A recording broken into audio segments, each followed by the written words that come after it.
Hello everyone, I'm Christopher Nightingale. I'm Joe Pickles. And I'm Stephen Sargent. And we're back for another edition of Lockdown Banter. This week, our top 10 consists of World Cup finals moments from the 21st century. So that is either World Cup 2002, 2006, 2010, 2014 and 2018. So five World Cups to choose from. So this should be quite an interesting list. Pickles, if you could start us off, please. What's your number 10? So I mentioned this in the first one. It wasn't in my list. I've gone with the last-minute winner against Iran that Lionel Messi scored for Argentina. Bastard! Oh, wow. Okay. I've got that. Yeah, that's my number 9. Okay. Garbage time announced. Lavezzi. Messi. Give it to him and pray. Oh, and he's done it! It had to be Messi! He's broken Iranian hearts! When in doubt, give it to the magician. Little Leo Messi, who wants to be crowned the world's greatest player, has come up with another magnificent goal. Iran did so well in that match and deserved a point out of it. And in fact, they had a couple of chances to grab a goal before then. There was a good save from the keeper, and a couple of times. And I felt really sorry for him at the time. But you can see when the ball goes in, the players are absolutely devastated. Half of them are falling on their knees, and it just shows kind of what it meant to them, really. That was probably their World Cup was probably that match, to be fair. It's one of the biggest teams, in history of international football. And the fact that it was Lionel Messi that stepped up, and Argentina didn't play very well, and then he got the ball from, I think it was about 25 yards out and curled it into the far corner. So that's my number 10. It was great. I remember watching it. That was great. That was my number 9. That's your number 9. Well, yeah, that was my number 9. That it was. When he just steps inside and just pings it into the far corner, then the Iranians start devastated. They collapse on the floor. And there's a couple of videos from in the stands amongst the Argentinian fans, and they just absolutely lose it, as you can imagine. Yeah, there's the one behind the goal. Yeah. Oh, well, yeah. Very, very. I think it might be Messi, the best thing Messi's done in a World Cup.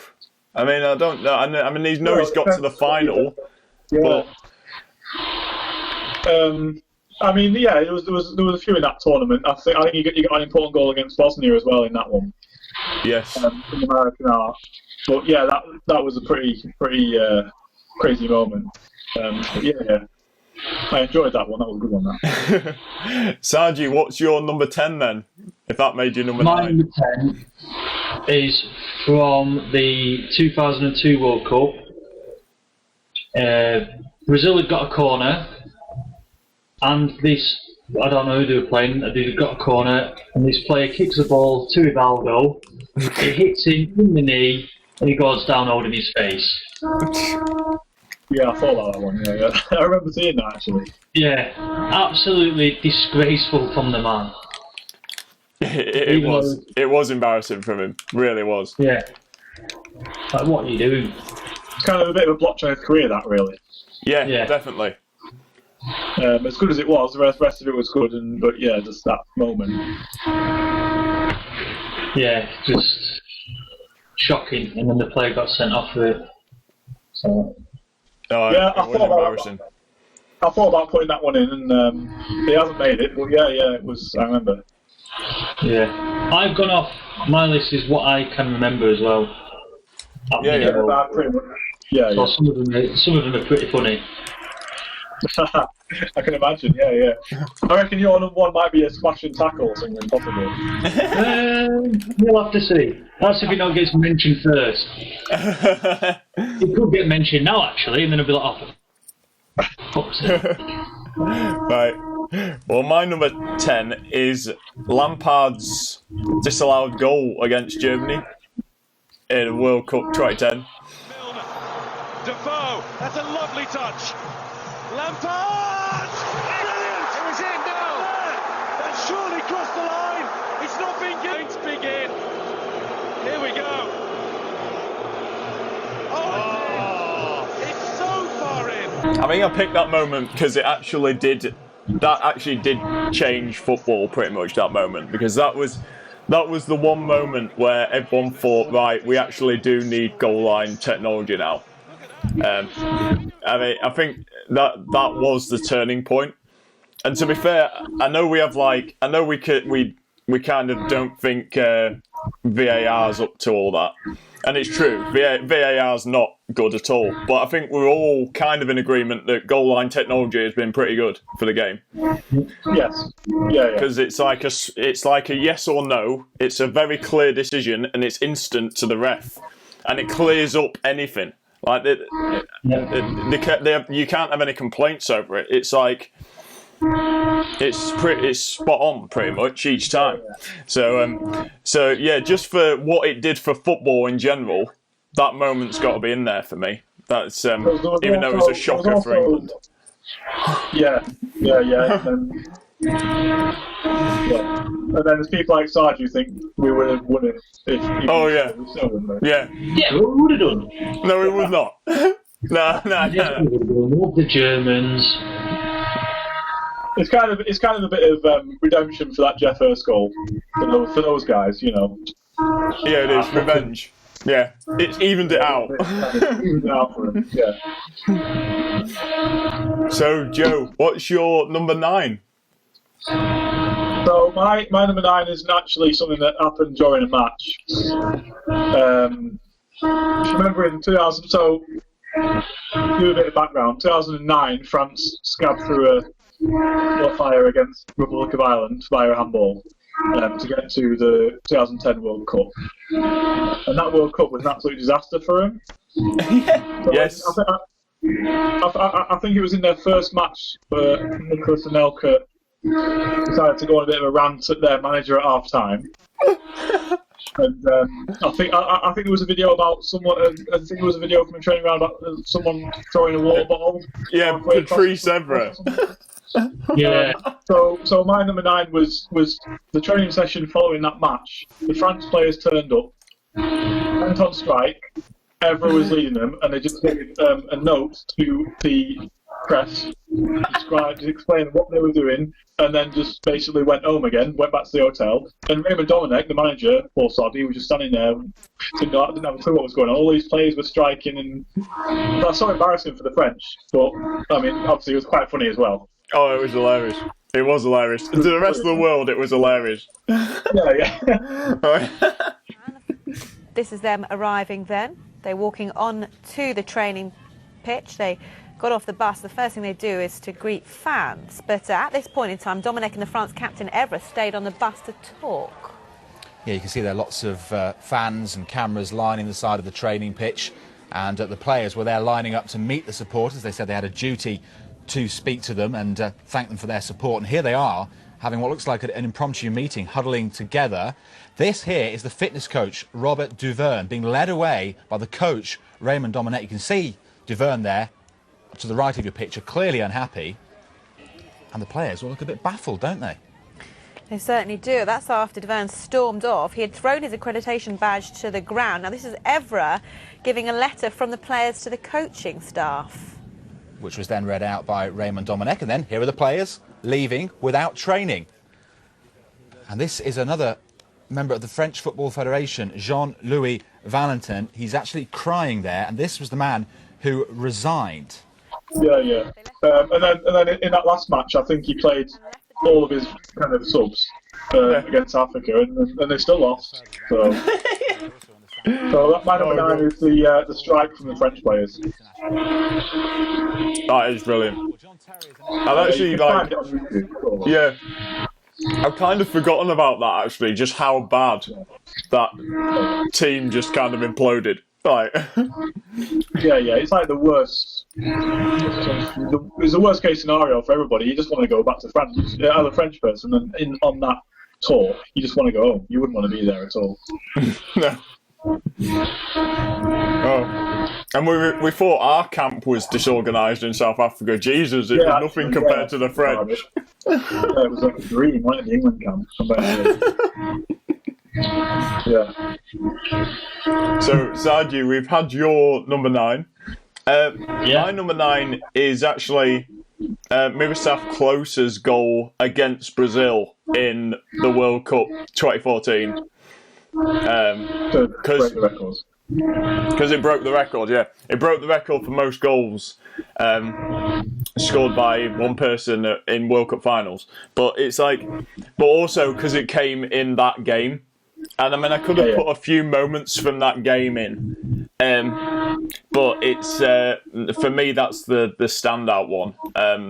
You could fill a top 10 with that game. Oh, you could, yeah. Throws through the legs back into Muller. Muller, Klose, brilliant save. Klose scores. Historic goal. Germany 2, Brazil 0, and Miroslav Klose is the all-time World Cup record goal scorer. I thought, no, I have to pick one moment. And for me, I'll pick Klose. It's a great moment for him. Whose record was it he broke? Was it Gerd Muller's record he broke? Or? No, he broke Brazilian Ronaldo's record. So yeah, no. Great moment for him in an unbelievable game. Like. Yeah, that well, yeah. I mean, I've got one from that game, but not that one. But yeah, we'll find out. I've got one from that game as well. So we're on to number 8, Joe. What's your number 8? So a long time ago, I've gone for the good Ronaldo's second goal in the final against Germany 2002. Wow, yeah. It's actually a great goal, and it's kind of like a bit of redemption for him after that nightmare 4 years earlier for him in the final. Yeah, yes. The 2 R's to his left, or 2 of the 3, I should say. Ronaldinho's dropped back a bit here. Cleverson. Rivaldo's dummy. Ronaldo! It's 2-0! And Ronaldo is rampant now! Resplendent Ronaldo! They just know how to suck you in, and Cleverson, who's played well, knocks it into Rivaldo. He steps over it, one touch to set it. And I mean, his first goal was decent, poacher's finish, but his second one was actually a really good move. It comes from the centre midfield and it goes out to the right, and then I don't know who does the dummy for him. Maybe Rivaldo. I think it is Rivaldo actually. And I mean, just his face after he scores, he absolutely loves that. And I think for any football fan also,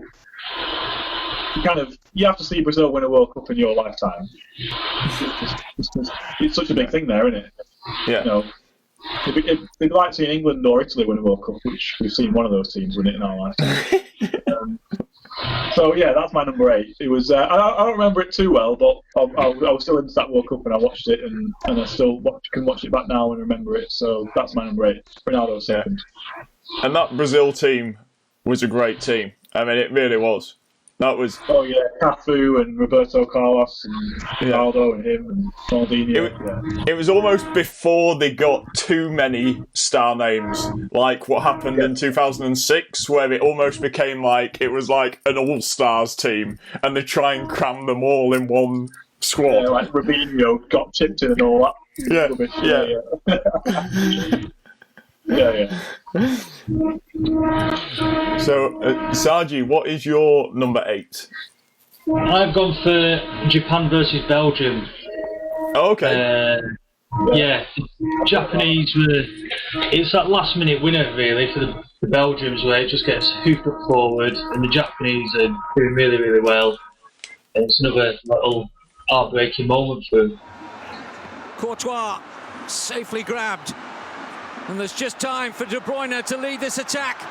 Japan desperate to cover the spaces. They can't do so for the moment. Lukaku, and here's a winner! Oh, can you believe it? Nasser Chadli. Some great goal. Yeah, it was a good game. Good game, and yeah, just felt a bit sorry for the Japs really. I remember watching it, and they did well. In fact, Marouane Fellaini kind of changed it, I think. Changed that match a bit with a focal point up front, and then he caused havoc, didn't he, up there? But yeah, for me, Belgium were the best team in that World Cup. Well, it's not hard to cause havoc when you're 6'5" and you're playing against 5'2" the size of people, maybe. So his header was pretty good actually, off his hair. Yeah. And then there was another header, wasn't there? The second one is an even better header. Like it's like Vertonghen or something. So it's to make it 2-1. Vertonghen gets that header, and it was. I'm not entirely sure he meant it. It did look awesome. If he's meant it, it's a hell of a header. And then Fellaini just kind of muscled his way through and gets. I think it actually comes off his hair. So, and then. As counter-attack goals go, that's probably one of the best right up there. Yeah. That was a great game. Yeah. Well, my number 8 is Asamoah Gyan's penalty miss against Uruguay in the World Cup 2010. That's my number 4. Oh wow, you got that number 4. Wow. I had the incident what led up to that on my list, and I took it off. Oh, okay. Really? The Suarez handball. Yeah, the Suarez handball. Yeah. Here we go. Boateng's there. Keeper's lost it. Appiah's there. Blocked on the line. Blocked on the line again. Has it gone in? Flag goes up. And the officials are going to have to step in here. Well, it's a red card. It's been blocked on the line. Does this mean Ghana have got a penalty with the last kick of the game? Oh, I do not believe it. Oh, cross comes in, it's flicked on by Kevin Prince Boateng. I think John Mensah's there in there. Appiah has the shot, it's blocked. I think it's this one here that goes on to the handball. Absolutely right, the assistant and the referee got it spot on. It didn't cross the line, but it's a clear handball. What a moment for Asamoah Gyan, what pressure on those shoulders. Suarez leaves the field in tears. Asamoah Gyan for Ghana. Oh, and he's missed. Oh, I cannot believe it. And it was the last kick of the game. And Asamoah Gyan cannot finish Uruguay off. It's 1-1, and we are headed for penalty kicks. It's just one of these moments where I think, everyone outside of Uruguay wanted him to score that penalty. Yeah. And I literally, you just wanted, justice, really. Because they were completely robbed, really, by what Suarez did. Totally mugged off. And then he got sent off. Gyan at the bar, Suarez is celebrating. And he goes to penalties, and then Asamoah Gyan steps up and takes the first penalty and scores it. Yeah, to be fair, why can you just do that? Yeah. But what bottle though? What bottle to take the penalty in the shootout? Yeah. I mean that takes real character. That because mentally to just calm yourself down to do that again. Oof. Yeah. Did you get moved to Sunderland after that World Cup? Yes. He did okay for a while. He did do alright for a while. Yeah. And then he kind of went a bit off the rails a bit, and I'm not sure where he went, like the Middle East or something. And then, I just thought for a moment of just pure despair, did you just watch that with me? Gutted. No, I didn't. I don't. No, you did the same, wouldn't you? Yeah, I watched. Yeah, no, it was. It's just for a moment where you absolutely just gutted for the fella. That's why it's on there. Because it's pure drama. That's pure drama. And it was, and I think, like you say, everyone was gutted for Ghana. Everyone. Oh except obviously Uruguay. Except Uruguayans.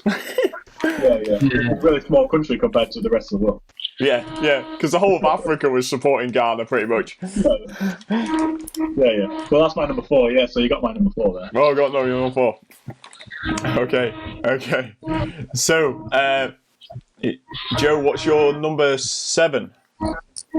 So, I said this game, you could have loads of moments from this game.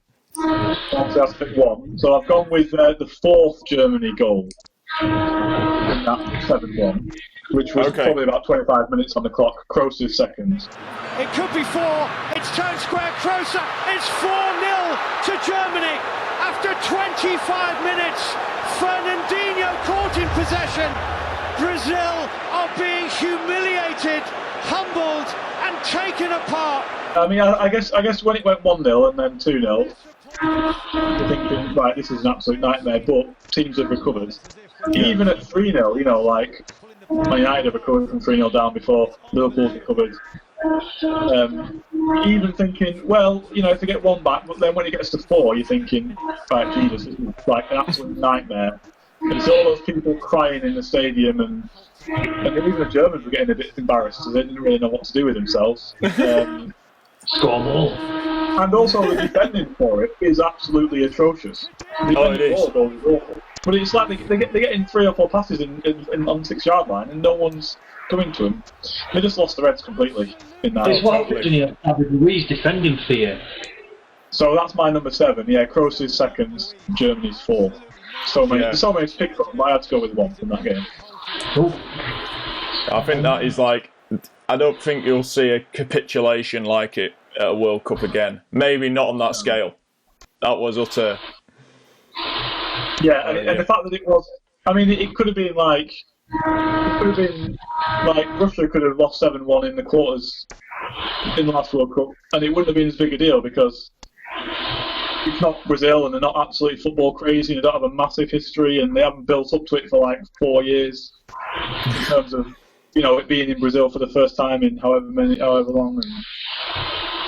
And it would be like England losing to Argentina 6-0 at Wembley in their semi-final. That's kind of the level it's on. And if you imagine how we would feel and how everybody else would feel, that is what the level it is. Yeah. No, I think losing 6-0 to Scotland in a semi-final of the World Cup would be a bit more embarrassing. Well, yeah, obviously, but Andy Robertson getting at least the jock. Oh, hold on, yeah, but the likelihood of the jocks actually getting to a World Cup's never going to happen. So. So, Sargi, what is your number 7? Right, this is where they get a bit funny. Right, number 7 is Batshuayi's goal celebration against England. Right, I think it was Hazard who scored for Belgium. Wasn't it Januzaj or something? No, he scored, didn't he? I can't remember what score. Januzaj scored against us, yes. It was a good goal as well. Yeah, well, yeah, the only thing fucking good one. Right, so yeah, he scored, and then the ball's coming back to in the back of the net, and he's picked it up and he's tried to boot it out of the net. It's hit the post and bounced back and twatted him in his face.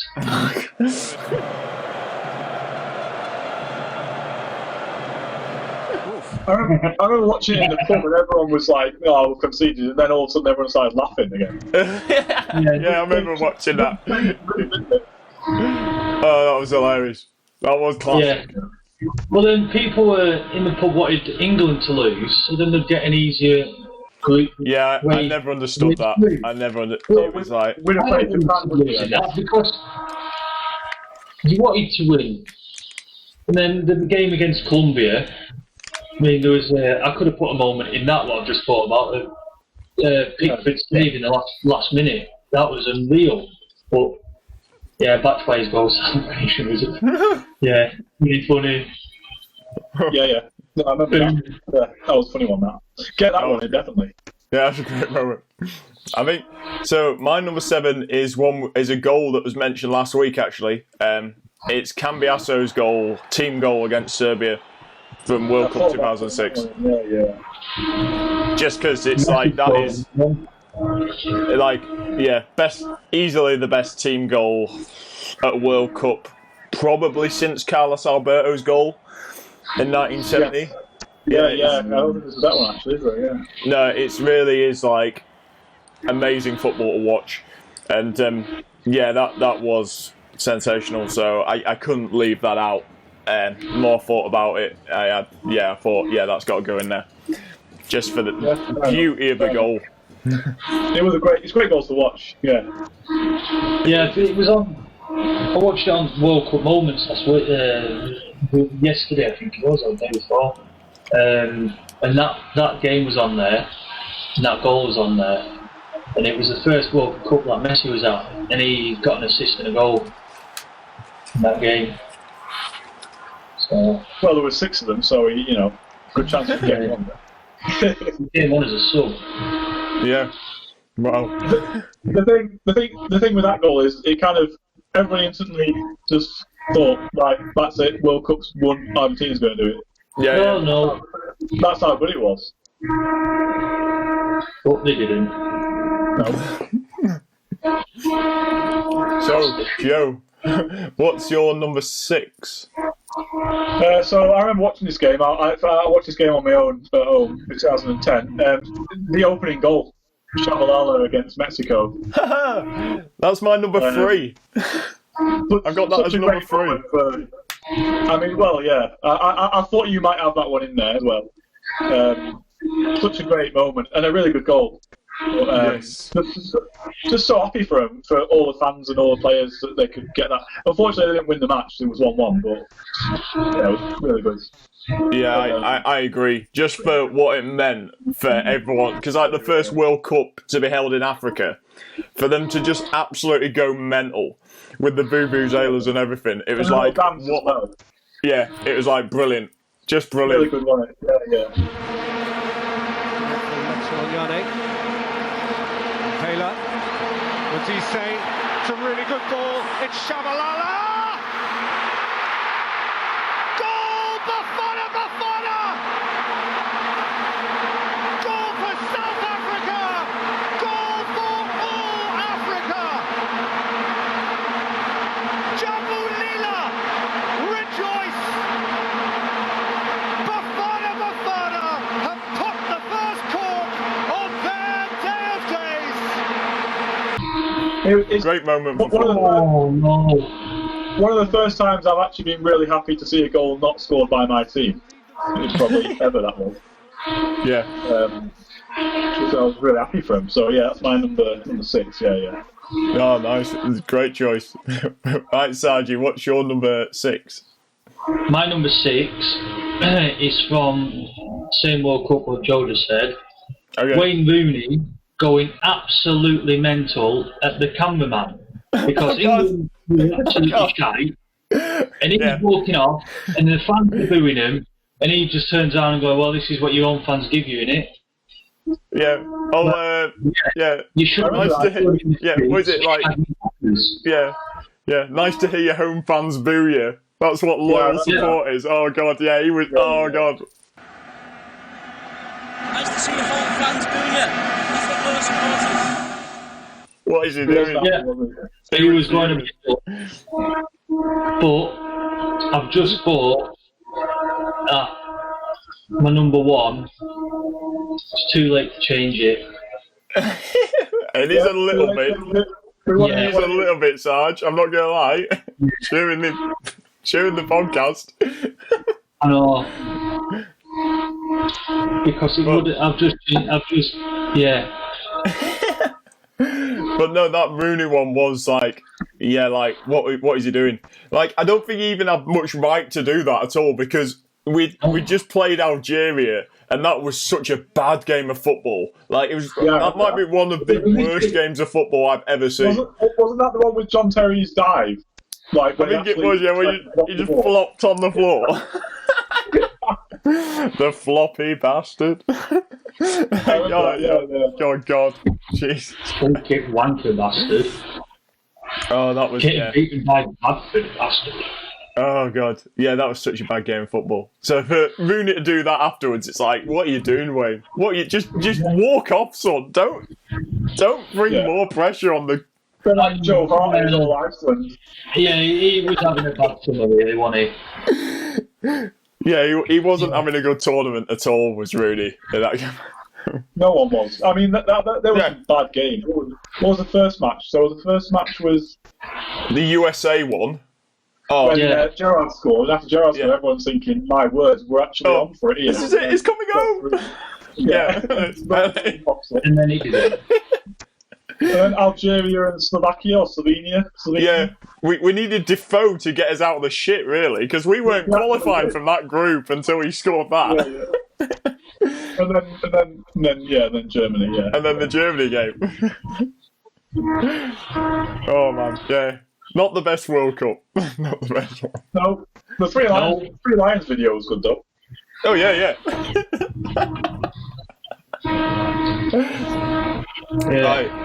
My number 6 is. I hope I do a service to the man and actually pronounce his name right.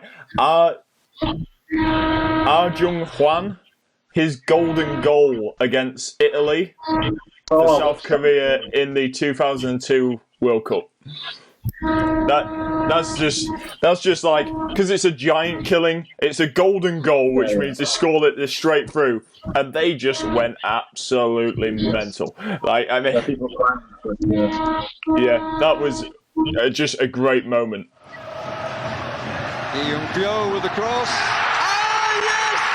And it's the man who missed the penalty who scores the winner. What a story! And Chung Hwan has put Korea into the quarterfinals.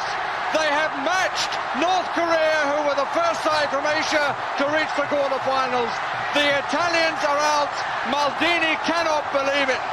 And I have sympathy for him because he has been to the final of Europe and the World Championship and been a loser both times. But what a story here. And Chung Hwan is the hero of Korea. A great moment. I quite like Golden Goal. I think Golden Goal is a decent format, actually. I quite like it. I'm not a fan of it, I'll be honest with you. It's kind of like next goal winner, which is completely unjust for me. Okay. Because it could be like, like a Begovic wind-assisted goal kick that wins you it, and it's just like, that'd be so unjust if that was it. Right. But I did think about that goal, and that was a bit of a mental game. If you watch it back, and Italians feel like that was fixed against them or something, don't they, with that match? They do fear that. But I watched highlights back, and I couldn't get it because Christian Vieri misses like 3 1-on-1s. Oh yeah, so he had some shocking misses to Vieri in that game. Himself through, there's like one, and then there was like a Totti penalty that wasn't given, but wasn't even a penalty, and then they think that means it was fixed or something. Yeah. But yeah, that was a funny game. That was. No, that was it. Yeah. That's like, for me, that's one of the moments that really stands out from World Cup 2002. Right, we're into the top 5 now. So, Joe, what's your number 5? The goal that involved the Italians. So in that semi-final in 2006, they were 0-0 against Germany in like the 118th minute, 119th minute, and a corner comes in, and then it bobbles around, and Pirlo sets up Fabio Grosso to get the win, not the winner, to get the third, and Del Piero get. If you watch the video with the Italian commentary on it, I hope you can get that on the video. Okay. It's absolutely crazy, and Fabio Cannavaro's running around, and Buffon's going crazy, and there's German fans. It was their home World Cup, obviously. German fans are absolutely devastated, and obviously throws a bottle into the crowd because he's going so crazy, and proper good moment. I think if that was England, I think people would be talking about it in real time. That kind of moment. Yeah, I mean, I almost thought about putting Grosso's goal in, actually. I mean, because that is a heck of a moment. That is. Palla tagliata, messa fuori, c'è Pirlo, ancora Pirlo di tacco, tiro,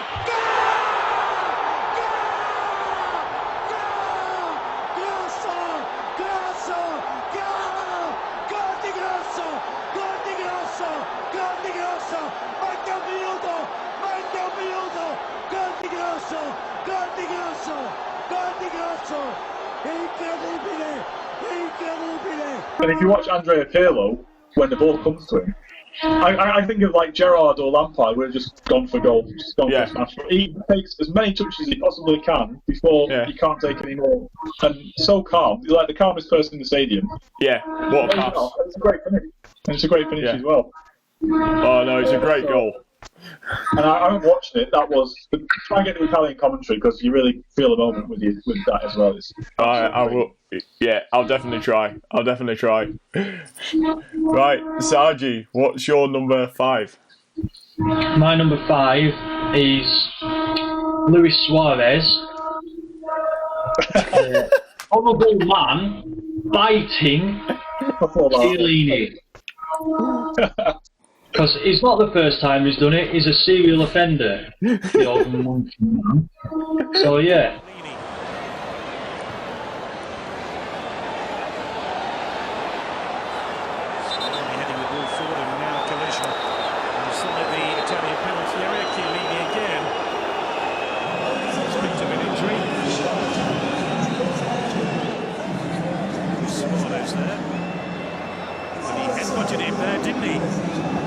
Then he actually tried to hide it by going, "Oh, he's put his shoulder." I think that's made it more obvious, though. Well, it's the most obvious thing. He's just the ball's coming in, and he's just I don't know, things like like a raging fucking hungry rat.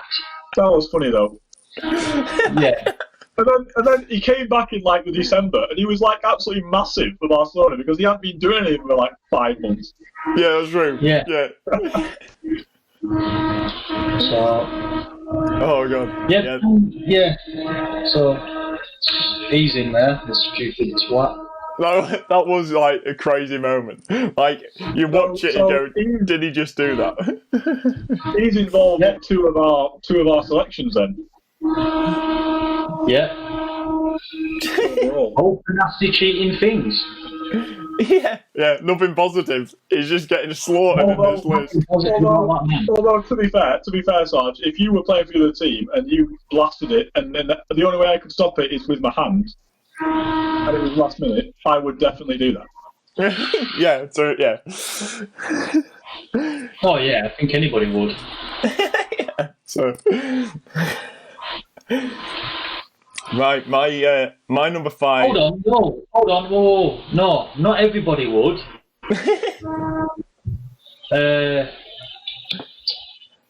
Puyol? He wouldn't. Yeah, because he actually is a cracking fella. Yeah, he wouldn't.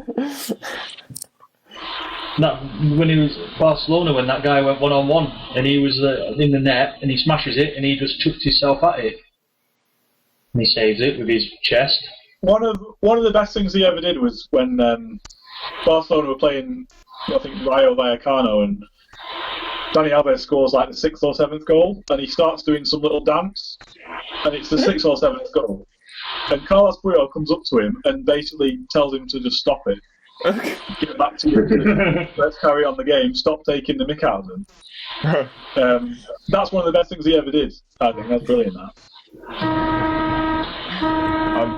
Now, my number 5 is Eric Dyer's penalty against Colombia in World Cup 2018. I mean, that, like, the fact that we, like, in our lifetime, I don't think we'd seen England win a shootout. Not that I can remember, anyway. Well, like in our lifetime, yes, but not one that we remember. Yeah, like Euro 96 and Stuart Pearce going mental. Yeah, but as growing up, it was like every time we got a penalties, it's like, oh Jesus, like we might as well like say it's the end now.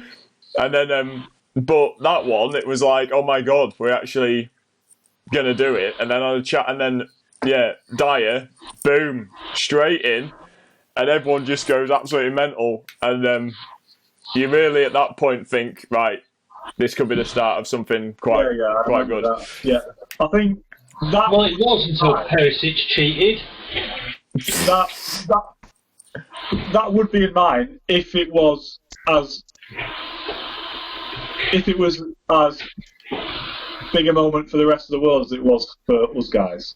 If it wasn't Eric Dyer, like for example, 2014, Greece got a last-minute penalty to qualify from their group against the Ivory Coast. That's not in mine, and it wouldn't be in yours. But for the Greek guys, that would be like number 1. No, that's fair enough. That is fair enough. Yeah.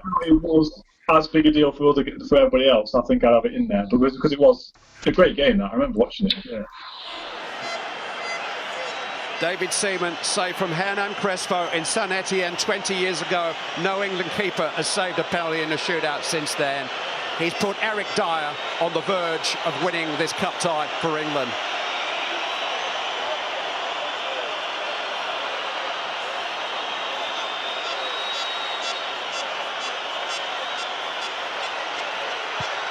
Yes! England are World Cup quarter-finalists again, and they've done it on penalties. Yeah, no, that is fair enough. It very much is like an England moment, really. Yeah. But Christ, what a moment. The bit I remember most from that game is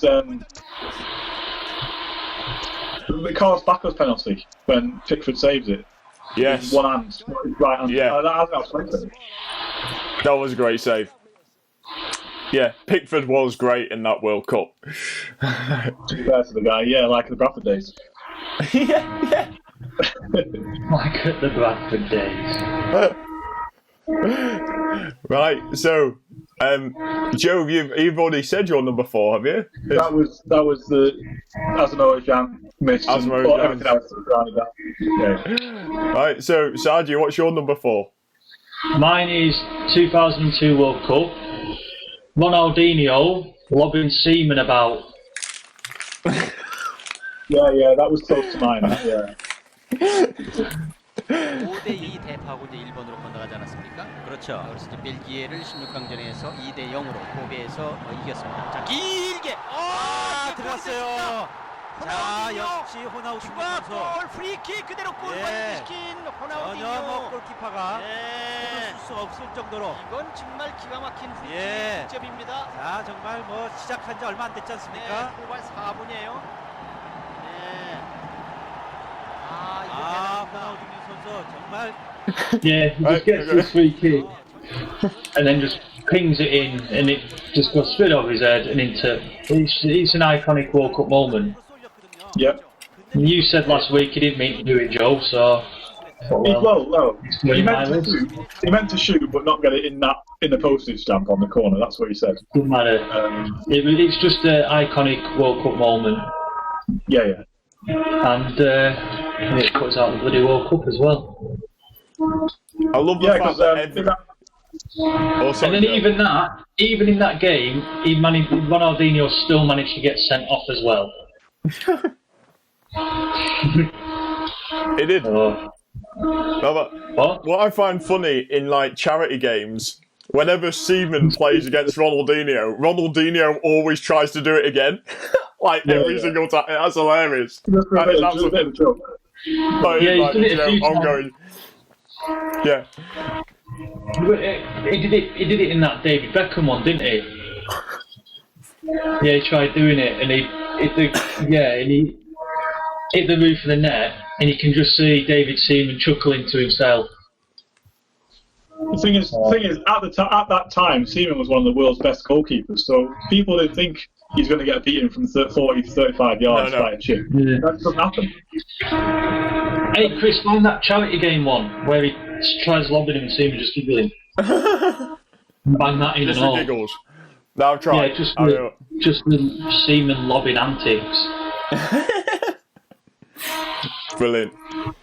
Now, my 4, and this might be a bit of a cheat because I've put a performance, one person's performance in a game as a kind of a moment. I don't know if that is a cheat or not. No. But for me, I think it's the most impressive single performance I've seen from a player in a game, and that was in the World Cup final 2014, and it was Bastian Schweinsteiger's performance in that. Yeah. Which I don't think ever gets enough credit. I think everyone talks about Goetz's goal and all that, but actually Schweinsteiger in that game was absolutely unbelievable. He was funny. Yeah, because he got absolutely battered. He ended up with blood on his face later on in the game, and he's still just getting on with it. And I don't think he put a foot wrong the entire game. And for me, I was just watching that final, thinking I'm seriously impressed with what this man's doing in midfield. Like, it's unbelievable. So yeah, for just like an amazing performance in a game where it really matters. I thought I'd put that as number 4. Because brilliant. In fact, he didn't win man of the match, did he? Was he won man of the match? I don't know. I don't think he did win man of the match. I think did we give it to Goetze? I don't think Goetze started, did he? No, he didn't. No. Yeah, I don't know who won man of the match actually. Yeah, I don't know if he did.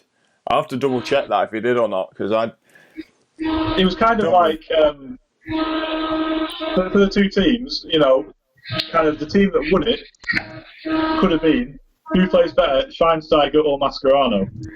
Yes, and that could have been the key battle, and you know, it was Schweinsteiger that played better. Yeah, I think everyone was focusing on the fact that I think in the build-up to that game, it was all about Messi, wasn't it? Is Messi going to do this? Is Messi going to do that? Yeah. And kind of no one looked at the rest of the teams.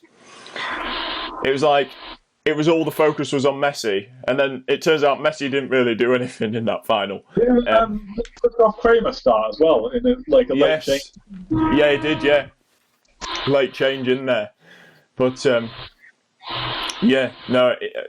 great, amazing performance in that game. Yeah, it was. Yeah. Right, we are into the top 3. Ooh.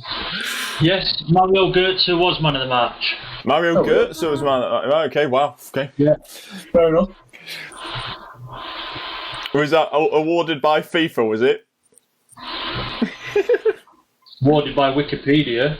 Oh, right, okay, well, that's fine. I thought if it's awarded by FIFA, they don't really know what they're doing, so it probably was Schweinsteiger.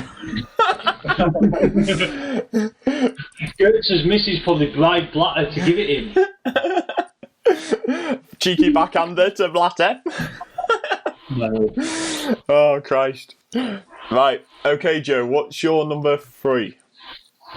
Right, I'm pretty sure you'll have mine. I'll be surprised if both of you don't. My number 3 is Zidane's headbutt. No! Oh. Where have you got that, Sarge? Where have you got that? I've got that at number 1. Bastard.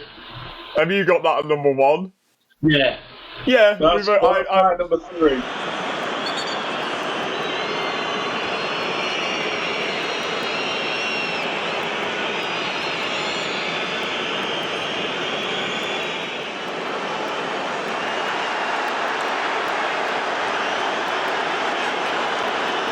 I'm sorry, where he is, Materazzi was probably in the wrong, and he was probably out of order, but you have to just carry on walking. You can't react. Because Materazzi wanted him to react. That's what he wanted.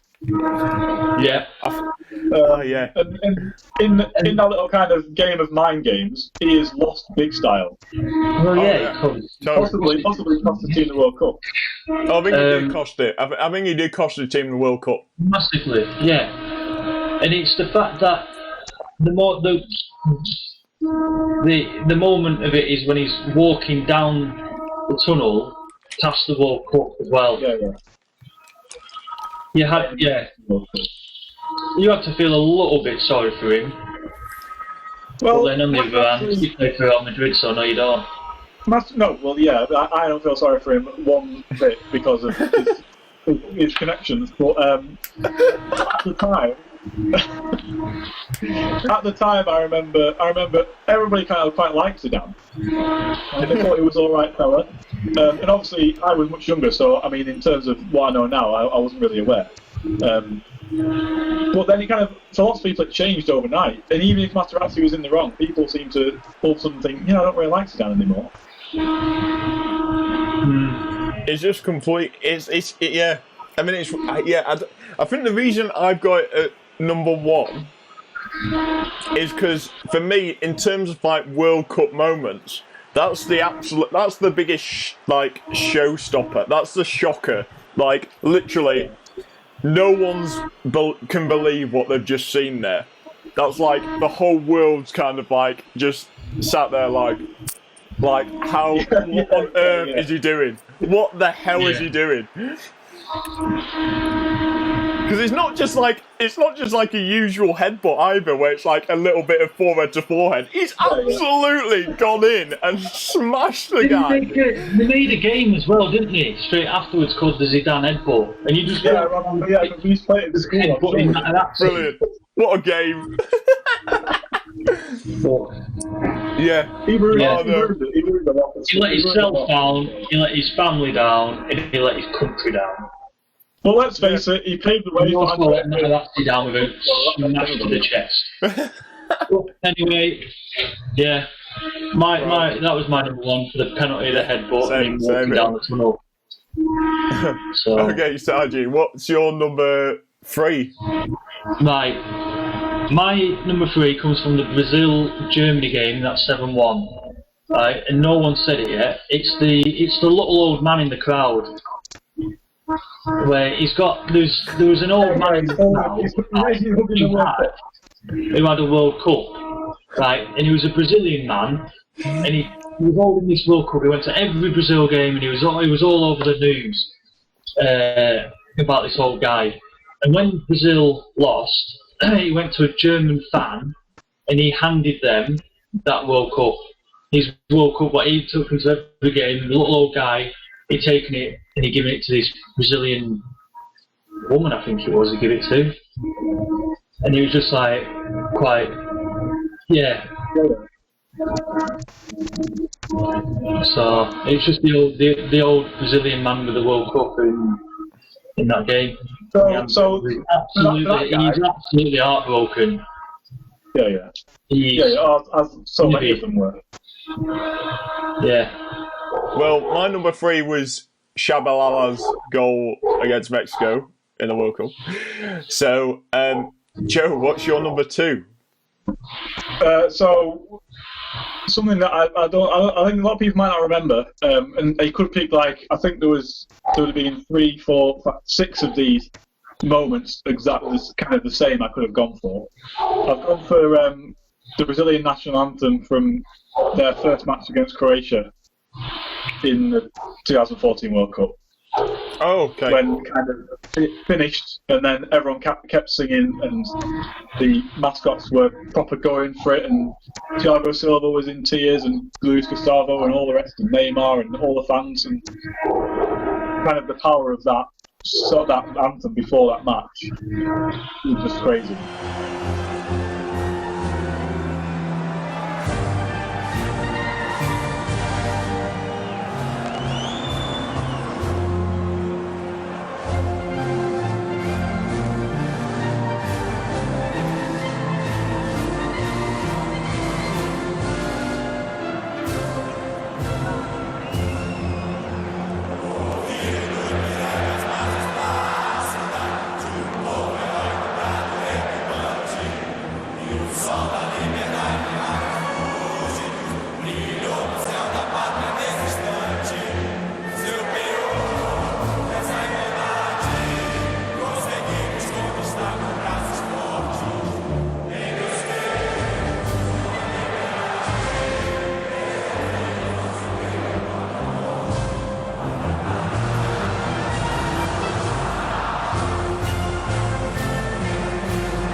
That's my number 2. Brilliant. Ah, I seem to remember England having something kind of similar against Germany in Euro '96. where the national anthem just got absolutely hammered out. Yeah, and everyone was like, Jesus. Yeah, the guy stopped doing it. Yeah. In fact, and I mean, and I could have been. I looked at their national anthem against. So they played Chile in the knockout stage, and they played well in that Germany match. They're holding the Neymar shirt up because he obviously wasn't playing. And I thought I was going Croatia because that is that moment. Singing the anthem was what they'd been building up to for 4 years. Yeah, and that is a fair point. That is it. But also, Neymar broke his neck in that World Cup, didn't he? Colombia, yeah, he got, and that was almost in for me that moment because. What, number one? No. But it was almost the fact that he broke his back was almost in my top 10.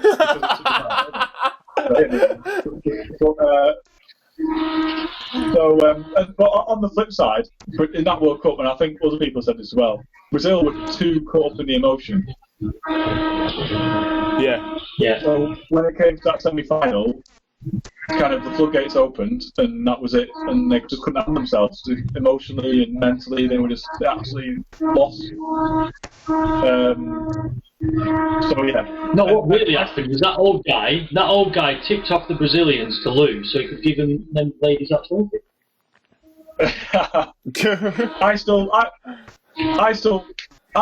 I can still watch those national anthems back now and still get goosebumps from every one of them. So, Sargent, what's your number 2? My number 2, mate, it's the Holland versus Spain final. The whole game. And it's just, I know I can't put the whole game in because it was an absolute. It had so many yellow cards and so many red cards. So I've gone for De Jong's boot is my moment where he just Is that Alonso? Yeah. To be fair, my last two, number 1 and number 2, are actually violence. So yeah, he just boots him in the chest. Yeah, I remember that. I remember seeing it. Well, you'll be able to find that easy. Yeah, that was a bad tackle. Like, how that's got a red? Just the whole game as well. The whole game was full of stupid yellow cards, and they just wanted to go kick the shit out of each other. I think it was more of the Dutch because Spain were brilliant. They must have gone into the mindset of, look, there's 11 of them. Just give them a good fucking kicking. No, it's basically that was the tactic. That was the tactic. Just kick him off. I think they knew they weren't as good. The manager had a hit list, and you go like, get in, make sure you get in. Frankie, De Jong, boot this twat in the chest. I don't even know what he's thinking. How is that a tackle you think of making? I don't understand. He's probably thinking you're playing for Real Madrid and I don't like you. Yeah, that was a crazy challenge. Yeah. I did feel really sorry for Howard Webb, like, because it was like the worst possible game to referee. They probably knew. Well, they would have known. They would have known it's an English ref, so they thought, right, we can get away with all sorts here, lads. No. That's true. You'd only let the Man United players get away with that. What Man United players do it? Well, my number 2 is from the same game actually, and it's Andres Iniesta's goal for Spain against Holland. We thought this would be your number 1 actually. Oh, is that your number 1, Joe? That's my number 1. Yeah. Oh, right. Me and Joe thought this would be your number 1. No, I know Zidane's boom picked Iniesta to it, but it's stabbed away uncomfortably to Fabregas. Surely now, Spain have won the World Cup for the first time in history. Andres Iniesta has broken Dutch hearts with the goal on 116 minutes that promises to say Viva España for the first time ever. Fabregas slides it through, and Andres Iniesta blasts it beyond Martin Stekelenburg. surely to grab the glory. Yeah, as I've explained in like previous videos of the fact that watching this in Spain when this went off, it's just like what a moment. Like, and clearly it's like you're watching easily the best side of the World Cup. It was like a just win. It was like they thoroughly deserved to win that World Cup on the football they were playing. Well, out of all World Cups, and that's going back to like '98. So all teams that won it, I know Germany were impressive in 2014, and France were impressive after the first couple of games in the last one. But as a complete team and squad performance, and the fact that they were all so together in it, I don't think there's been a better one. No, I do agree. Out of all the World Cups this century, they're the most justly deserved winners. Like they really. Everybody was streets ahead of what everyone was doing. Everybody was singing from the same hymn sheet the whole way through on that team, and there was nothing phased them at all. Even when it was 0-0 in like the 80th minute, which it was a couple of times, they were still doing what they'd always learned to do and what always worked. And they didn't have a plan B because their plan A was so good.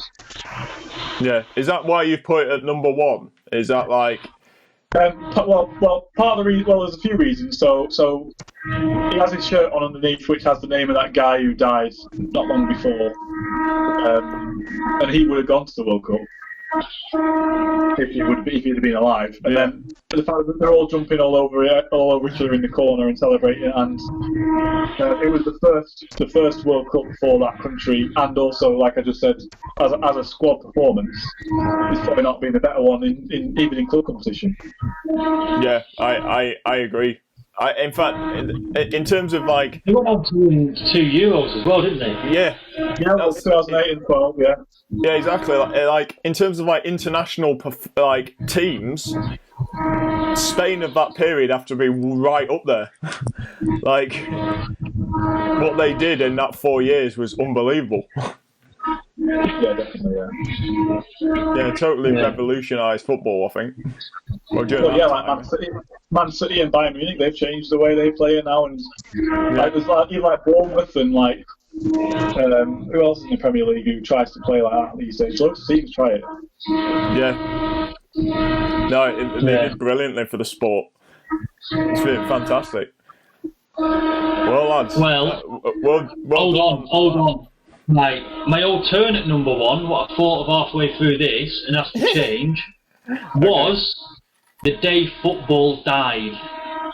It was at the 2018 World Cup when they decided to introduce VAR. That technically wasn't after the World Cup, it was before. Well, no, they introduced it there and it killed football. It was shite. The first decision was a handball against the French or something, where he's headed the ball and he's headed it. He's headed it against his own hand and he's giving him a penalty. And you're like, oh right, okay. Or he's headed it against somebody else's hand and it's penalty. You can't really ruin football then. And it has. It's shite. Well, I think we are all in agreement on that. Right. Couple of moments I didn't put in. Yeah. Pavard's goal is one, just because of the time of the game it was at. Another one is in that 2014 final, in the last minute, Messi's free kick, when for once the pressure got to that guy too much and he made the wrong decision, and it was for those 30 seconds in his mind it would have been about him. Yeah. And that's the one time I truly feel he's failed at what he does. And you can't say that about him often. And he skies it over the bar. And another one was when Neuer goes walkabout for Germany against South Korea. And I did have that in mind. Son's goal. Yeah. In that. Because just the fact that it knocked Germany out, and it was like, what the hell is Germany doing in this World Cup? They are seriously bad in this World Cup. Well, I wouldn't hold out any expectations for France in the next World Cup, because the last 3 World Cups, Germany won it, went out in the group stage. Spain won it, went out in the group stage. France is going to be out in the group stage. So, last couple of World Cups and like that. Well, it'll be interesting because it's in the winter, and again, another football season will be changed now. So with all this rubbish, and then another one's going to be changed. In the next. So it could be on for England because it's the right time of year for them, isn't it? I missed out. There was. It's coming home.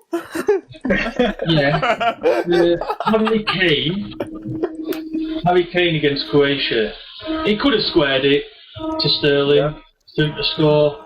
He didn't. Just being a greedy twat. Mandzukic's goal could be on there possibly because of Croatia. For those guys. Yeah, that was a perfect legitimate goal. Really, the other one wasn't. Bad man. Well, there's so many things which we forget about, which we could include, which like Iceland's first World Cup, Panama's first World Cup, all these teams. So. Yeah, absolutely. Yeah. Well, everyone, cheers for joining us on this journey into the World Cup finals of this century. If you've stuck around for all this time.